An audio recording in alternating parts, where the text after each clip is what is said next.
el principal órgano que maneja los líquidos es el riñón. Habíamos visto que el riñón tenía su irrigación a través del lirio renal, ingresaba por la arteria renal e iba formando arterias interlobulares, interlobulares, ¿no?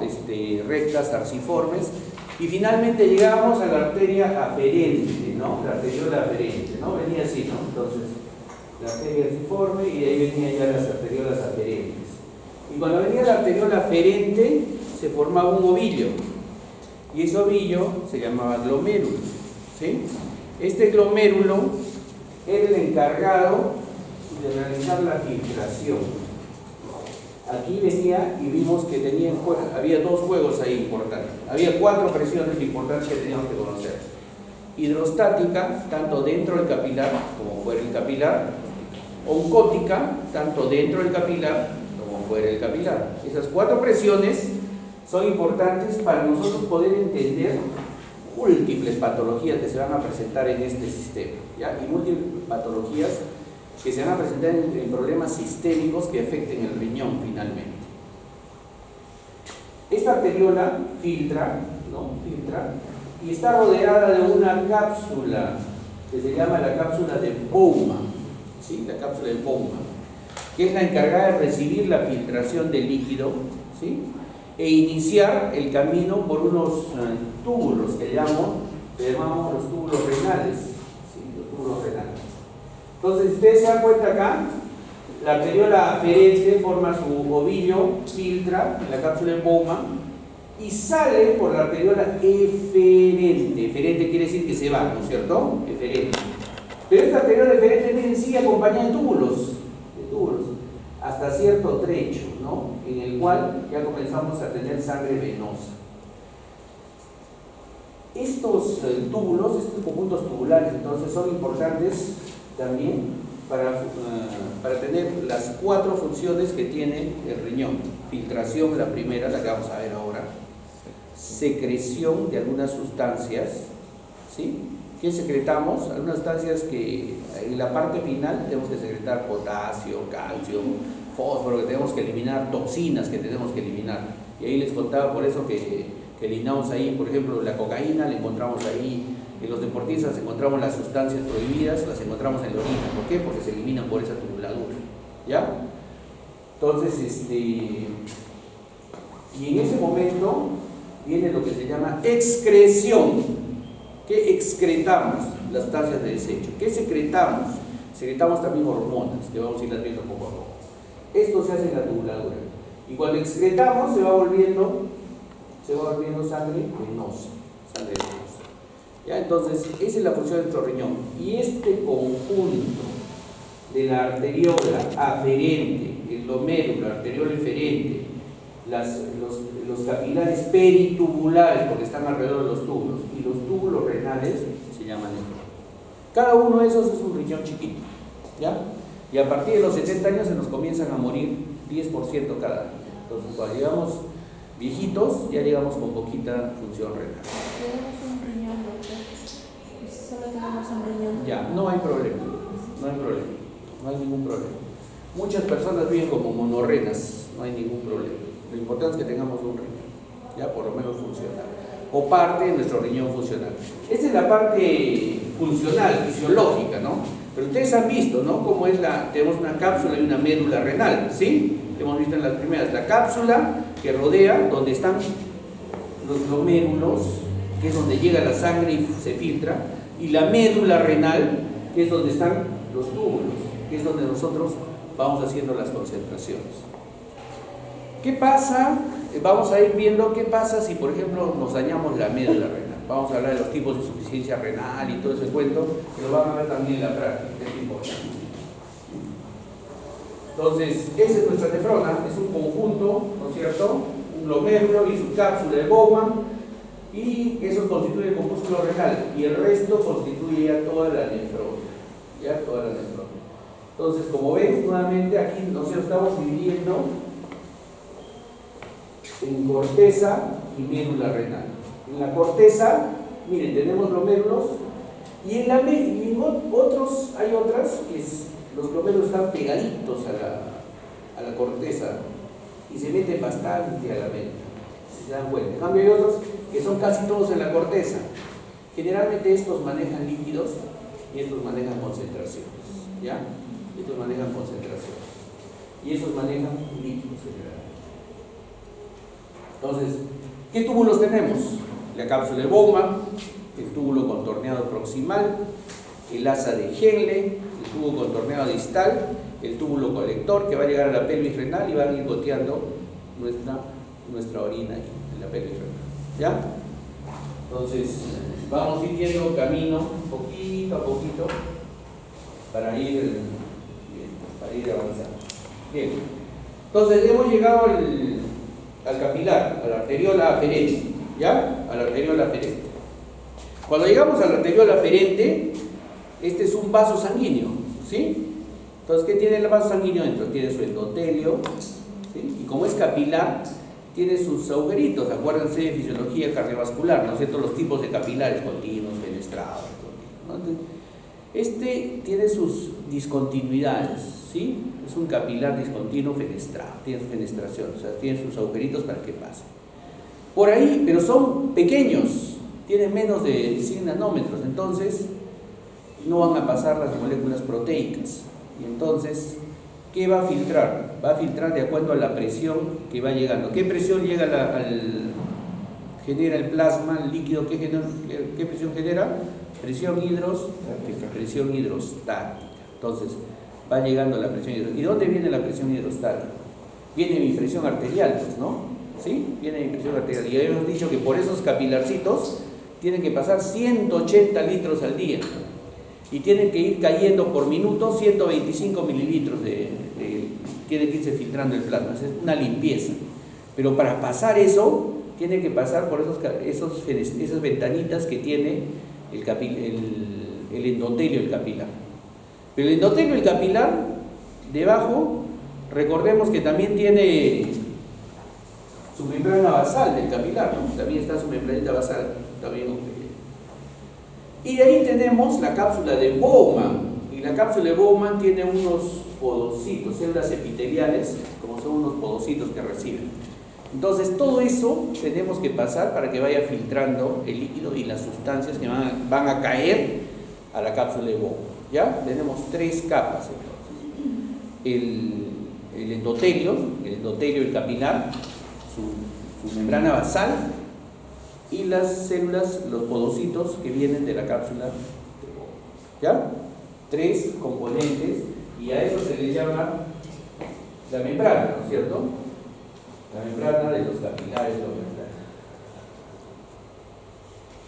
Entonces, nuevamente vamos, el ovillo vascular, la cápsula de Bowman, ¿sí?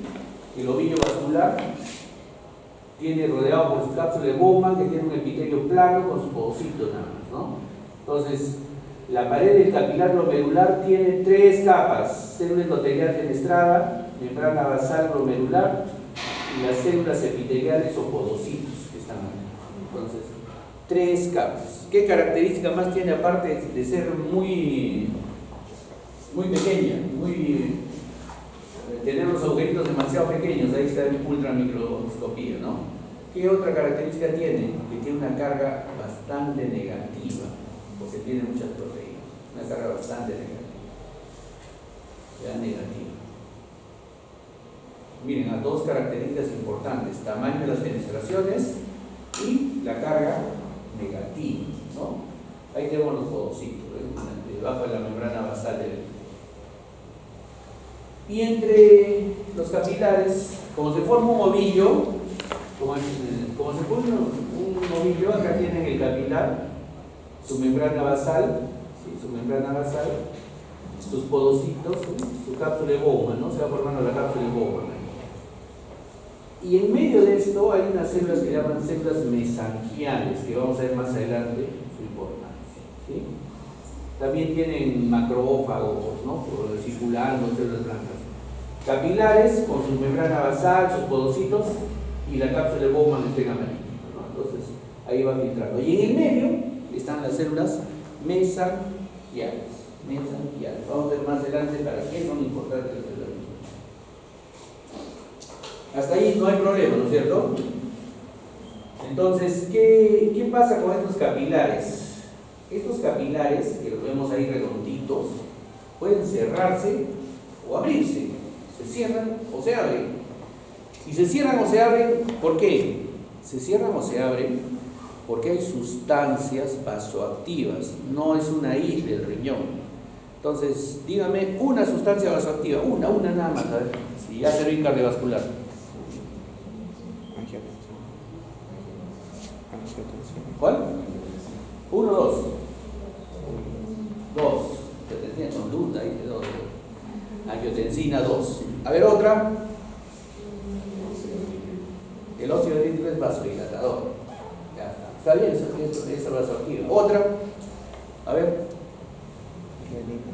¿Cómo han pasado cardiovascular? Ah, con razón han sacado creo 2, no 1. ¿Qué otra vas a ver? ¿Ah? Endotelina, por eso decimos endotelio vascular, ¿no es cierto? Ya, otra. Ya hemos hablado angiotensina 2, endotelina, en el otro lado vasodilatadores, el óxido nítrico, la adrenalina, la noradrenalina, ¿son vasoconstrictoras? No, son vasoconstrictoras, entonces también cierran el riñoncito, los vasitos. ¿Y quién más lo abren? Las prostaglandinas, ¿ya? Las prostaglandinas. Entonces tenemos sustancias que cierran los vasitos y sustancias que abren los vasitos, ¿ya? Entonces, eso va a ser importante porque acá nosotros vamos a ir captando sustancias.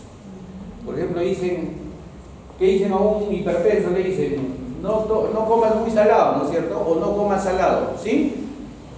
No comas salado. Y si te dicen que no comas salado, ¿por qué te dicen que no comas salado? En su libro les ponen un ejemplo, ¿no? De los aborígenes brasileños, que ninguno muere con hipertensión, no tienen hipertensión a los 70 años, no tienen hipertensión. Entonces ya tienen TMT, se van con los chipivos y van a ver, ustedes viven un año y van a ver si tienen hipertensión. Entonces, a ver, ¿por qué no tienen hipertensión? Si no comen, porque no comen sal, porque tenemos detectores de sal en el riñón, de sodio, por decirlo así, de sal, por decirlo, que realmente son de sodio.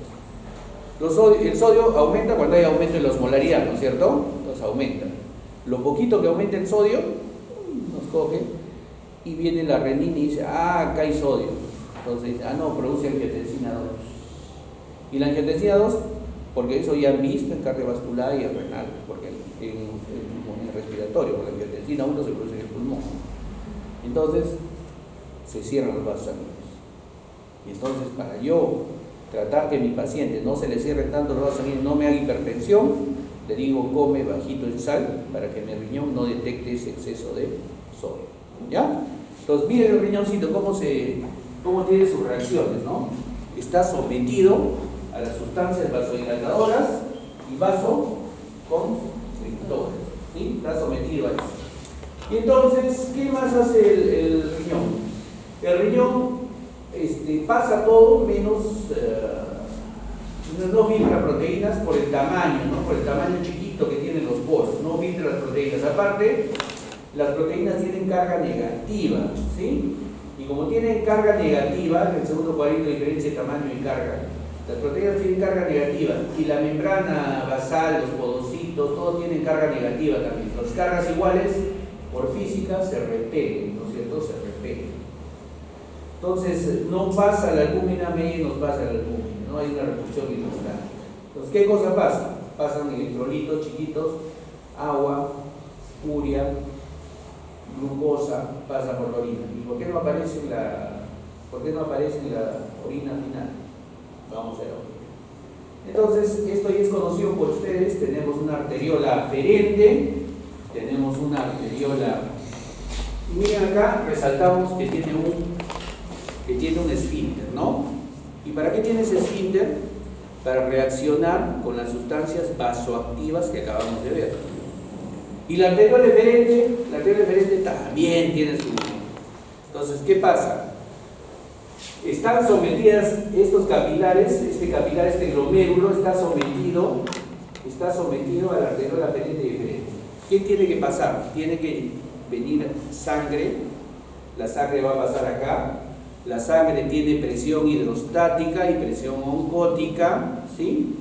Y tiene que pasar a la cápsula de Bowman, y la cápsula de Bowman hay presión hidrostática, porque siempre está con líquido, siempre está con líquido.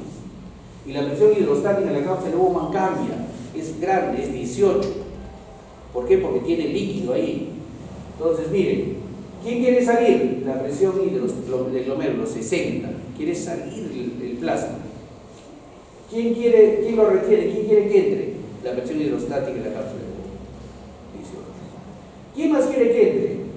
La presión oncótica, coloidosmótica, 32 minutos. ¿Ya? Entonces, 18 más 32, ¿cuánto es? Bueno, y la presión hidrostática 60. ¿Cuánto era en un capilar normal? Era 0.3, ¿no es cierto? La salida normal. ¿Cuánto es acá? 10. Entonces va a filtrar. Filtra. Esa era la razón para que tenía que aprender a acordarse del capilar sistémico. ¿Ya?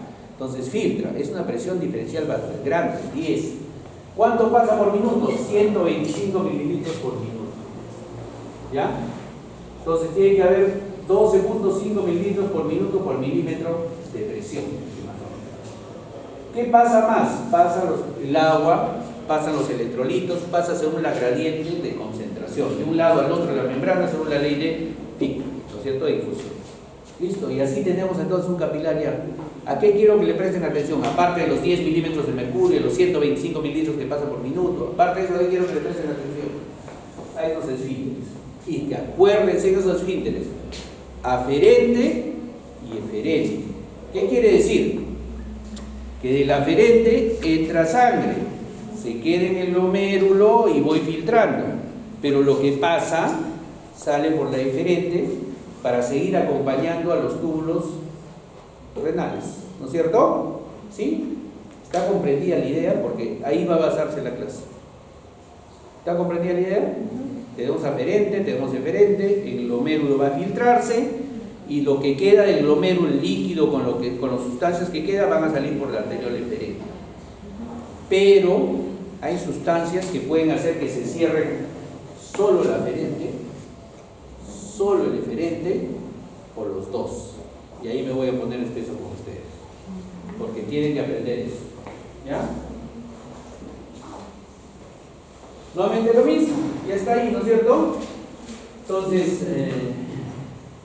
¿qué pasa si aumenta la presión arterial? ¿Filtras más, filtras menos?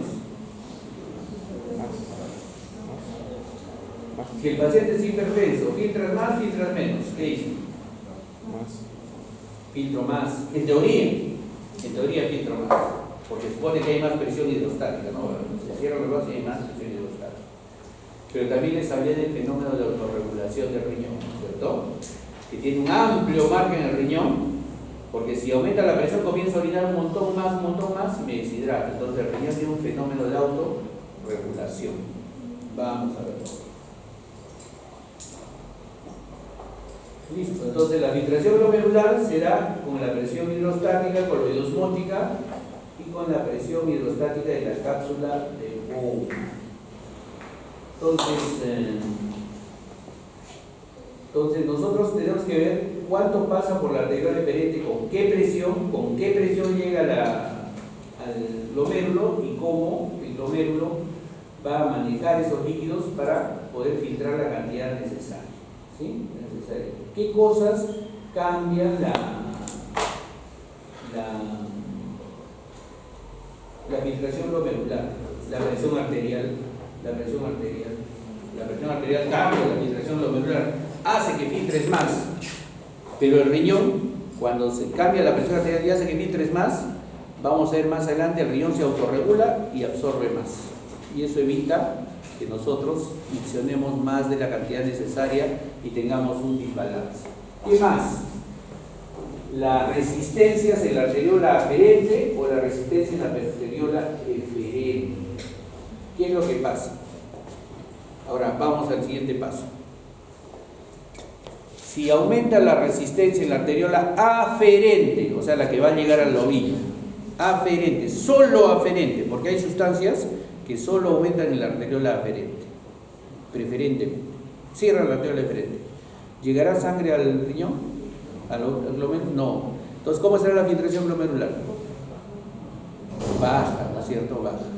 Si nos vamos al otro lado, la arteriola eferente, a la que está saliendo, se cierra. ¿Qué pasará con el líquido del glomérulo? Se acumula. ¿Habrá más o menos filtración? Más filtración. Más filtración. ¿Claro? Sí está claro, ¿no? Entonces, ¿qué tenemos que ver nosotros? Que estas sustancias vasoactivas, ¿qué sitio van? ¿A la arteriola aferente? A la arteriola eferente. ¿Sí? ¿Aferente o eferente? ¿Yo para qué quiero saber eso? Es como saber el doble binomio cuadrado, ¿no? De repente, ¿cuándo lo vamos a usar? Nunca lo vamos a después de aprenderlo, ¿no? Entonces, los integrales, ¿no? Ya. Pero ustedes sí, porque van a ser médicos, tienen que saber esto. ¿Y por qué? Porque de ahí depende el tratamiento, cuando hagan farmacología, cuando hagan clínica, depende del tratamiento que le van a ustedes a su paciente. ¿Ya? Para ayudarlo vasodilatando o haciendo contracción de la arteriola eferente, o cuando su paciente esté en shock para saber exactamente dónde está y qué es lo que tiene que inhibir ustedes con sus medicamentos.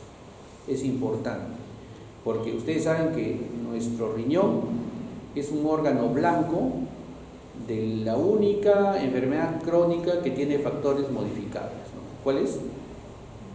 Una enfermedad crónica con factores, ya se salud pública, ¿no es cierto? Ya, enfermedad crónica con factores modificables. Ya, diabetes, presión arterial, la presión arterial. ¿Ya? Entonces, tiene órganos blancos. Nosotros cuando entra un hipertenso, a shock trauma decimos, lo primero que hacemos puede ir con 280, con 150 de presión, pero ¿qué nos interesa a nosotros? ¿Tiene daño en el órganos blancos o no tiene daño en órganos blancos? ¿Cuáles son sus órganos blancos? Ojos, corazón, riñón. ¿Ya? Entonces, para eso es importante que sepan lo anterior es aferente y eferente, porque trabajan con sustancias vasoactivas. Entonces, el flujo sanguíneo renal, ya lo habíamos visto en un repaso, no es 22% del gasto cardíaco o más o menos 1100 mililitros. 1100 mililitros del volumen total sanguíneo pasa por minuto por el riñón, ¿no es cierto? Por el riñón. Está determinado por la gradiente, ¿no es cierto? La presión de la arteria renal, con la vena renal, etc., ¿no? La presión de la arteria renal es la presión de la arteria renal es la presión de la arteria sistémica, digamos. Pero la presión de la vena renal es solamente 3 a 4 milímetros de mercurio y tiene una resistencia arterial normal. Entonces, ¿quiénes alteran el flujo sanguíneo renal? El flujo sanguíneo renal hormonal. La adrenalina y noradrenalina contraen tanto arteriola aferente como eferente. Eso quiere decir que llega más líquido o menos líquido al riñón. Entonces, cuando hemos visto sistema nervioso simpático, que es el que genera formación de adrenalina, noradrenalina, ¿qué decíamos? Aumentábamos, disminuíamos la micción. Disminuíamos la micción, ¿no es cierto? Disminuíamos la micción. ¿Sí? No se oye. La endotelina, ¿sí? La endotelina actúa principalmente en la arteriola aferente. Entonces, no entra sangre al riñón, disminuye la filtración glomerular. Hasta ahí los dos, endotelina, adrenalina o adrenalina, disminuyen la filtración glomerular. La angiotensina 2, la angiotensina 2 aumenta preferentemente la arteriola eferente. ¿Ya? Contrae preferentemente la arteriola eferente. Entonces ya cambiamos, es diferente a la adrenalina, noradrenalina y endotelina, ¿no es cierto? Que contraen los dos, y la endotelina preferentemente la aferente. La angiotensina 2, un vasoactivo muy importante del organismo, es principalmente la arteriola eferente. Si contraigo la arteriola eferente, llega la sangre y se va a encontrar cerrado, entra por el filtrado glomerular, pasa la cápsula de Bowman y se encuentra acá cerrado. ¿Qué pasará con la filtración glomerular? ¿Aumenta o disminuye? Aumenta, relativamente aumenta. Tampoco es que aumente gran cosa porque siempre esté un poquito contra la arteriola aferente, pero es preferentemente la arteriola eferente, la angiotensina 2, y entonces aumenta la filtración glomerular. Vasoactivos diferentes, ¿ven? ¿Sí? Y los vasodilatadores, la reacción que tiene nuestro organismo, el óxido nítrico, las prostaglandinas y la brasilienina, que son vasodilatadores renales. ¿Ya? Entonces estos, cuando vasodilatan el riñón, entonces llega más sangrecita al glomérulo, ¿sí? Entonces, estos, por ejemplo, tenemos casos importantes que los van a ver en farmacología, pero más o menos yo introducción porque siempre se pierden cuando hacen AINES en farmacología. Hay medicamentos que intentamos tomarlos crónicamente. Hay medicamentos que te dicen, hace poco, hace 2 días, no hay una receta, te dicen, por ejemplo, el ketorolaco, ¿no? El ketorolaco es un AINES. Seguramente alguno de ustedes ha escuchado, es un analgésico, ¿sí? Es el tipo AINES. Entonces, ¿cuál es la función principal de estos analgésicos tipo AINES para calmarnos el dolor? Inhibir las prostaglandinas. ¿Ya? Disminuyen la formación de prostaglandinas. Entonces, como disminuyen la formación de prostaglandinas, la paciente llega y le dicen ketorolaco, que se ponga una al día unos 15 días, ¿listo? El ketorolaco solamente está indicado 7 días porque ha probado ser demasiado nefrotóxico. ¿Por qué? ¿Por qué? Ahí va el punto. Inhibe la formación de prostaglandinas y glicina. Los AINES, todos los AINES, pero el ketorolaco es especial en eso. Inhibe la formación de prostaglandinas. ¿Y qué pasa si tú inhibes? Hay vasoconstricción. Como ya no hay vasodilatadores, entonces se contraen los vasos del riñón y hay vasoconstricción. Y como se contraen los vasitos capilares del riñón, muy aparte de la filtración y todo, ya no llega sangre para la cápsula de Bowman, a los tubulitos renales, no llega sangre. ¿Y de dónde se van a oxigenar? No se oxigenan. Y como no se oxigenan, se mueren. Y hay un síndrome que se llama necrosis tubular aguda por el uso prolongado de AINES. ¿Ya? Entonces eso es nada más para que ustedes sepan que las prostaglandinas son importantes en la vasodilatación renal. ¿Ya? Es el equilibrio. Entonces, hay medicamentos que ya están indicados, que son antiguísimos ya las indicaciones. Entonces, el flujo sanguíneo renal va cambiando según la tensión arterial y el volumen sanguíneo. También tenemos que ver que baja el volumen, baja la tensión arterial y también llega menos líquido al riñón, a los glomérulos y se filtra menos, ¿no? Entonces, una presión arterial tan baja como 75 o tan alta como 164 pueden, presiones arteriales medias, pueden aún filtrar. ¿Ya? Ahora hemos visto estudios que hasta 60 milímetros de mercurio con la presión arterial media sigue filtrando al riñón. Pero esa es nuestra meta. ¿Ya? Si tiene un paciente de shock trauma, emergencia, le llega un paciente, nunca deben tenerlo, dicen que nunca deben tenerlo con menos de 50 milímetros de mercurio, la presión media, porque ya después de eso ya no te garantizamos que el riñón vaya a salir bien de esa crisis. ¿Ya? Ni menos ni más de 160, porque también el riñón, cerebro y corazón puede dañarse con una presión arterial media más de 160. Eso se llama la autorregulación. ¿Y en qué se basa la autorregulación? En que si tú subes la presión arterial, ¿qué se va a generar para tratar de bajar? Óxido nítrico y prostaglandinas, ¿no? Entonces se contraen los vasos y rápidamente el óxido nítrico y las prostaglandinas los quieren dilatar. ¿Qué pasa si se baja la presión arterial? Se baja y se dilata. Comienzas a generar adrenalina, noradrenalina, endotelina y cierra los vasos y mejora la presión arterial. ¿Ya? Entonces, esa es la autorregulación. ¿Ya? Y los vasos nos permiten eso. Entonces, pero esta autorregulación tiene pues dos mecanismos, ¿no es cierto? La arteriola aferente y la arteriola eferente dependiendo de las sustancias, ¿no es cierto? Y aparte, estas arteriolas aferentes y eferentes también se manejan, estas sustancias vasoactivas también se manejan en base al complejo yuxtaglomerular. Antes solamente quiero decirles acá cuando las sustancias que van a influir en el aumento o disminución de la filtración glomerular. Entonces ahí tenemos ya lo que hemos visto, ¿no? La angiotensina 2 impide que disminuya la filtración glomerular.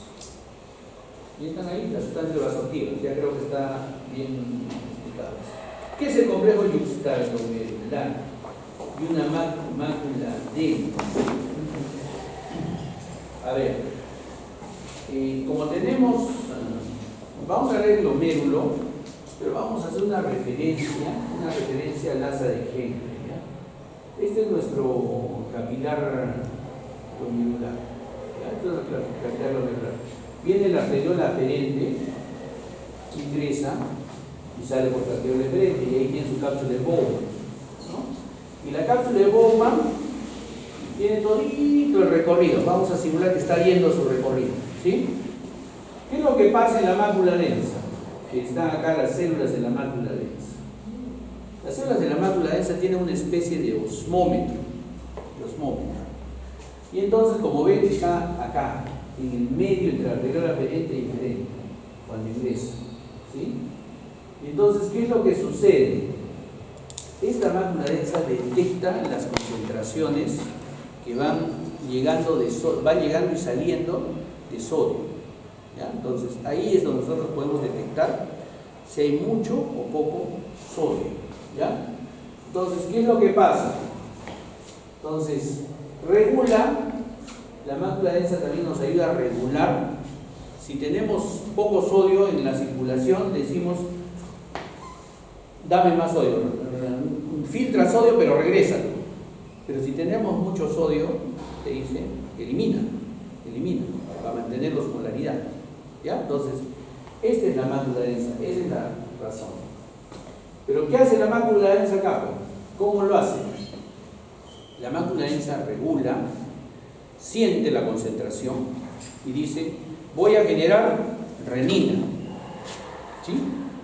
Y la renina va y se junta ¿con quién se junta?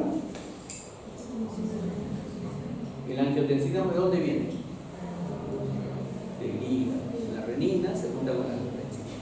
¿Y por qué se generó renina? Porque la renina sintió que faltaba sodio. ¿Sí? Entonces, siempre que eliminamos, vamos eliminando sodio. Entonces, siempre se genera renina,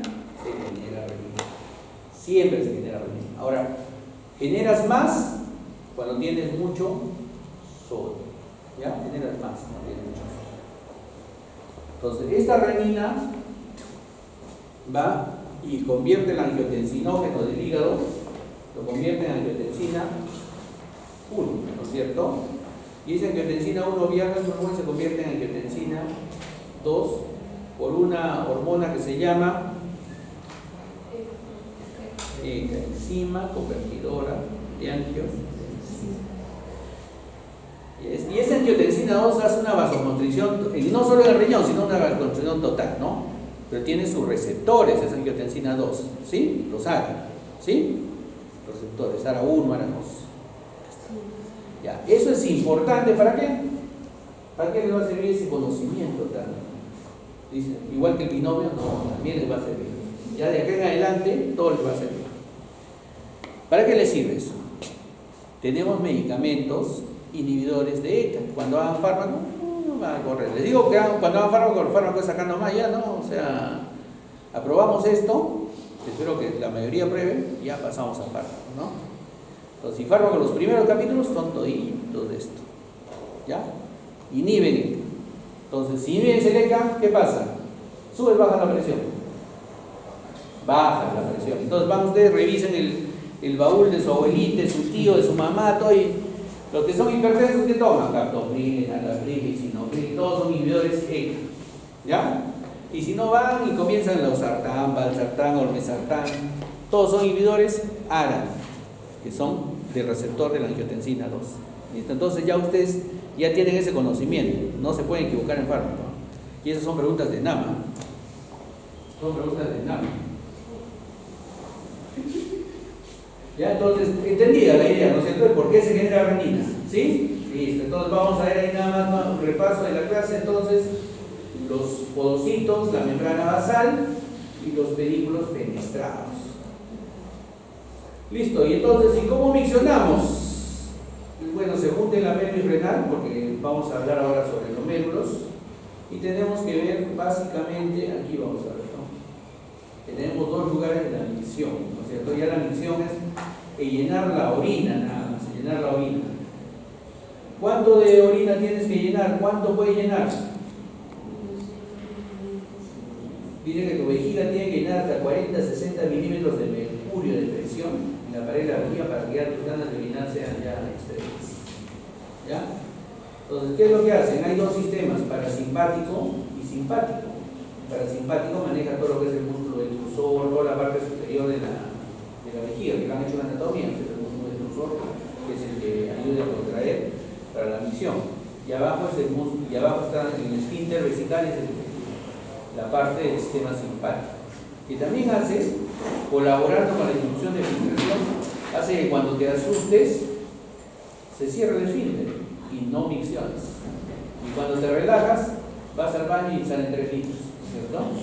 Entonces, pero cuando te asustas, no, pues, no pasa nada. ¿Ya? Entonces, el sistema simpático maneja la parte superior de la vejiga y el esfínter. Y el sistema parasimpático maneja principalmente al músculo detrusor, ¿ya? Y maneja la urea. Entonces, pero el esfínter, ambos son involuntarios, pero tenemos el esfínter final voluntario. ¿Sí? Entonces, se va llenando la vejiga, todo es a nivel de la médula espinal, se llena la vejiga, ¿sí? Tienes una cierta capacidad de llenar la vejiga, dice más de 500 mililitros ya no puedes retener mucho, ¿sí? Y después viene ya el estímulo simpático, disminución del estímulo simpático para poder abrir los esfínteres. Y la contracción del músculo detrusor por estímulo parasimpático. ¿Ya? Y esta orina entonces sale. Así se micciona. ¿Qué es lo que vamos a seguir entonces haciendo? Quiero repasarles nada más. Entonces, hemos visto que las sustancias salen por el glomérulo y salen hacia la cápsula de Bowman, ¿sí? Y al salir hacia la cápsula de Bowman salen, no solamente sale agua, ¿no? Salen sustancias, ¿sí? Salen sustancias. Y estas sustancias se van a juntar con los capilares peritubulares, que se llaman peritubulares. Nosotros hemos visto hasta ahorita ahí arriba, ¿no es cierto? Aferente, cápsula de Bowman y mácula densa. Pero la cápsula de Bowman entra a los túbulos y tiene conexión directa con los capilares. Haciendo su función de, arriba hacía filtración y abajo hace su función de secreción y excreción. Secreción y excreción, ¿no es cierto? Pero también tenemos que filtrar, entonces reabsorber, perdón. Acá reabsorbemos, acá secretamos y acá excretamos. ¿Qué reabsorbemos? Las sustancias que no podemos orinar, ¿no? Entonces, cuando tú filtras, puedes filtrar agua, sodio, potasio, calcio, magnesio, todo lo filtras, ¿no? Pues son chiquitos. Filtras bicarbonato, filtras algunas proteínas, urea, creatinina, todo eso filtras, ¿sí? Y al filtrar, después reabsorbes varias de las sustancias y secretas otras, ¿no? Entonces, esta es la excreción urinaria: secreción, reabsorción, filtración y todo eso. ¿Ya?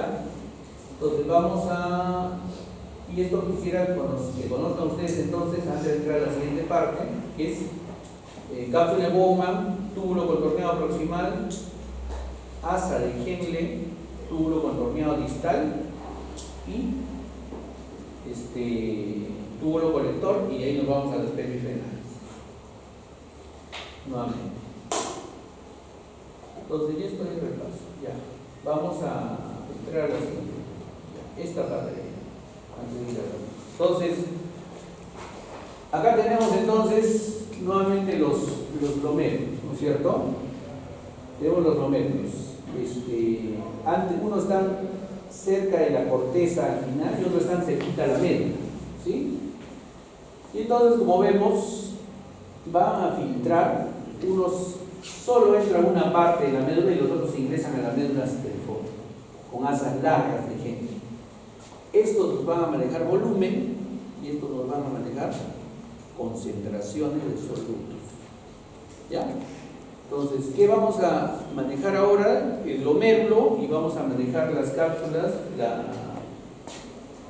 vamos a manejar ahora la tubuladura, que se reabsorbe en el contorneado proximal, que se reabsorbe en el asa de Henle, que se reabsorbe en el contorneado distal.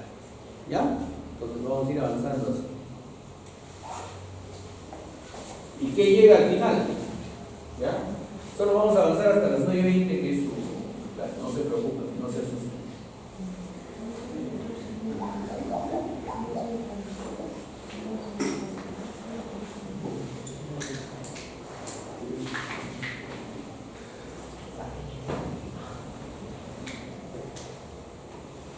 Entonces, cuando hemos visto pérdidas diarias de líquidos, ¿sí? Hemos visto pérdidas diarias de líquidos, el principal que pierde, ¿quién es? El riñón, ¿no es cierto? El riñón. Sí, el riñón. Eso es lo que pierde principalmente. La vía digestiva, piel, todo pierde. Cuando sudamos aumenta su cantidad de pérdida, pero lógicamente y principalmente el riñón es el que pierde mayor cantidad de líquidos todos los días. Ingerimos 2 mililitros más nuestra oxidación, dijimos que era más o menos 2.300 mililitros. Y de ahí tenemos que perder por piel, riñón, pulmones, etc. Cuando se malogra nuestro riñón y no perdemos líquido, comenzamos a tener problemas de volúmenes. Y no solo de volúmenes, sino también todas las sustancias que se van filtrando, ¿no es cierto? Comienzan a quedarse en nuestro organismo. Y esas sustancias que se van quedando y quedan en nuestro organismo pueden hacernos mucho daño. Entonces, vamos a ver la filtración, la cápsula de Bowman, la filtración, la reabsorción, el túbulo contorneado proximal, que es el que mejor reabsorbe, la secreción al final del asa de Henle, en el túbulo contorneado distal, secretamos algunas sustancias, sobre todo las toxinas, potasio, etc. ¿Ya? Entonces, esto nos va a ayudar así. Entonces, creo que está clarito ahí cómo se filtra, cómo se va reabsorbiendo y cómo vamos secretando. Túbulo contorneado proximal, asa de Henle y túbulo distal. Y ya sale nuestra orina con los solutos que tenemos que eliminar hacia el túbulo colector. Entonces vamos a hacer ese recorrido, pero quiero que vean ustedes cómo los capilares acompañan a los túbulos. Los capilares no es que uno va por su lado y el otro por el lado, no, sino que cuando tú reabsorbes algo, ¿a dónde lo vas a reabsorber? A la sangre. Y cuando tú secretas algo, ¿de dónde va a venir? De la sangre, ¿no? Entonces, nuestra sangre va regulándose con las sustancias que se van reabsorbiendo y secretando en el riñón. Por eso es la importancia que nuestros riñones funcionen bien, porque si no funcionan bien, entonces nos vamos a ir juntando de sustancias. Entonces el plasma, ya lo hemos visto, el plasma sanguíneo pasa por los capilares glomerulares, cae en la cápsula de Bowman, 95% de lo que filtramos es agua, 3% es urea. ¿De dónde viene la urea? De toda la parte nitrogenada, ¿no es cierto? Y el resto es potasio, sodio, cloro, iones, sulfatos, ácido úrico, creatinina, que hace el 2%. Y ese es el filtrado que pasa por nuestra membrana capilar glomerular. ¿Ya? Eso es lo que pasa. Entonces, ¿y qué secretamos al túbulo? ¿Qué secretamos? Es decir, ya no vamos a resolver, sino qué secretamos en el túbulo contorneado distal. ¿Qué es lo que secretamos? Secretamos potasio, hidrogeniones, amoníaco, que es parte componente de la urea, y algunas drogas o sustancias medicinales. ¿Ya? Entonces, si nuestro riñón funciona bien, no vamos a juntar potasio, hidrógeno, amoníaco. Si no funciona bien, no vamos a poder secretar esto. Y entonces se va a ir quedando en nuestro organismo. Un trazador que tenemos de la insuficiencia renal o que el riñón está mal es la creatinina. ¿Dónde se secretaba la creatinina? Se filtraba, ¿no es cierto?, en la orina. Si el riñón comienza a aumentar su creatinina, en la sangre sacamos creatinina alta, que es un trazador importante para nosotros, o urea alta, quiere decir que no está filtrando. No está filtrando. Entonces, los exámenes de sangre, hemograma, hemoglobina, glucosa, creatinina. ¿Ya? Porque es un trazador que tenemos. Llegan ustedes a emergencia, van a ver ustedes su examen cuando les piden emergencia. Llegan con diarrea, vómitos, entonces glucosa, creatinina, hemograma, hemoglobina, eso es de cajón. ¿Ya? Doctor, ¿y el examen de proteína en 24 horas ¿Ya? es como Vamos por partes. No te exhales. Sí lo vamos a conversar. Entonces, ¿y qué pasa? ¿Y tiene que haber potasio, hidrógeno, amoníaco en la sangre? Sí, le sacamos también, sobre todo el potasio, es otro trazador. Y el potasio tiene que estar en niveles de 3, 5 o 4, 5, ¿no? Como hemos quedado ya. Si está muy alto, es que no estamos secretando potasio. Se está quedando en el riñón, se está quedando en el cuerpo y no está secretando. Algo está pasando en ese riñón. ¿Ya? Entonces, urea igual es el amoníaco. Entonces, ¿qué reabsorbemos? A ver, vamos a comenzar. En el contorneado proximal se filtró la orina por el túbulo, por el glomero. Pasó a la cápsula de bomba. ¿Qué pasó? 95% de orina, ¿sí? Pasó 3% de urea y pasó 2% entre iones, sodio, potasio, calcio, magnesio, bicarbonato, urea, creatinina, ¿no? Entonces pasaron.